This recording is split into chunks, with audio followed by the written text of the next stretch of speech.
Hello everyone! I am a tourist exploring the 6 nations of magic I have always heard of. I have been studying them for years and I have always wanted to share my knowledge. And now the day has come.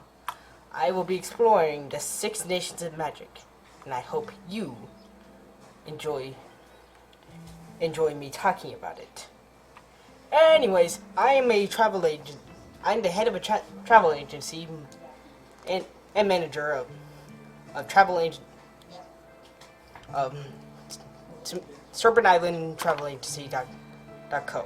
But you can just call me Mr. J. And without further ado, let us dive into the 6 nations of magic in our first installment of World Tour. For our first World Tour, we shall be taking a look at the very, very lush landscape of the Druids. We find the Druids in a very, very far into the forests. You know you're there when you see a huge opening with this arch right here, usually symbolizing the entrance of a Druid village. As you can see, all the Druids have this very rugged and distinct look. And this is usually a priest. Although Druids are very superstitious and tend to have multiple priests, they usually come in varying clothing.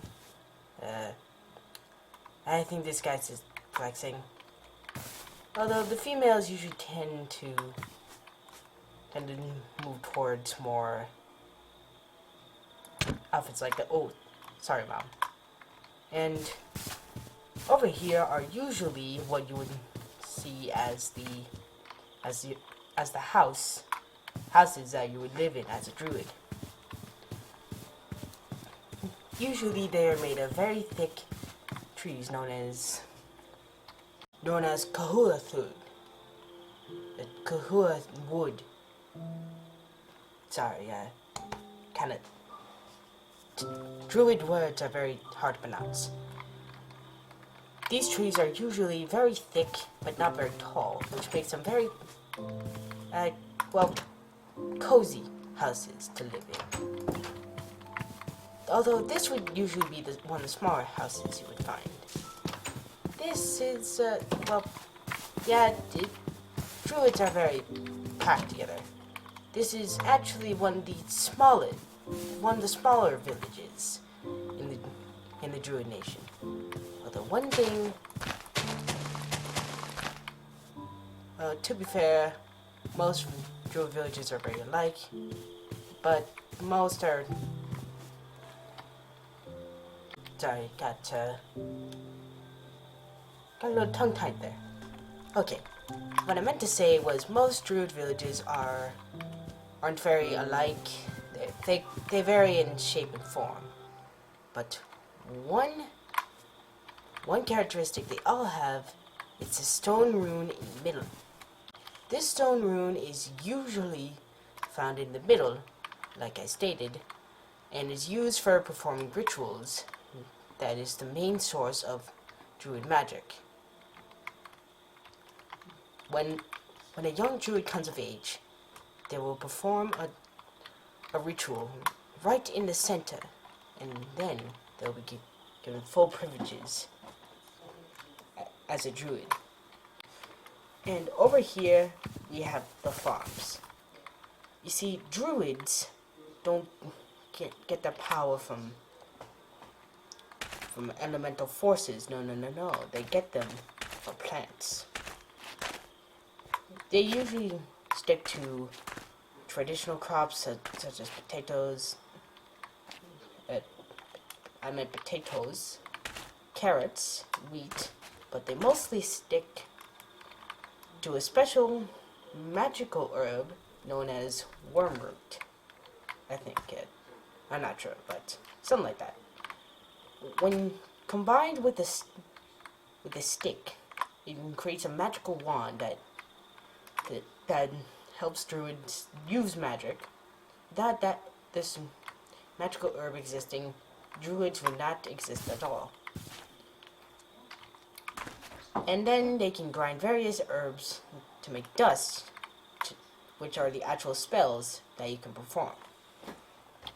Even though druids may not seem very intelligent, they are and very superstitious. They actually do have some low-end machinery for moving items around, such as water hoppers and chests.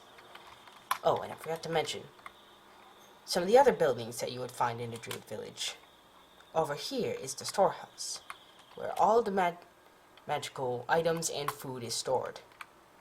And here is where the high priest of a druid village do their magic, and also where young druids are taught. As you can see, there are many items that are used to perform rituals, such as mortar and pestles, campfires, and these tiny little bonsai trees, which when you put an item on, the item will float above, and the magical energy from the tree will fuse those items into whatever you want. Now, even though druids are found all over the nations, they are mostly localized around their home island of Othelia. Othelia is commonly believed to be the druid god of peace and life. It's commonly thought that wormroot was brought down from the heavens by Othelia far in the beginning of the druids. One legend is that Othelia and the goddess of death and darkness, Otothine, wanted to destroy all life, but then Othelia managed to fight him off using all of the spells that she knew. The druids saw all of her beauty in her magic, and decided to try and replicate it by using wormroot.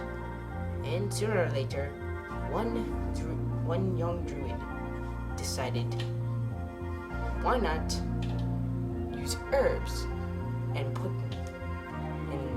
drizzle them onto the magical stick that they already knew how to make.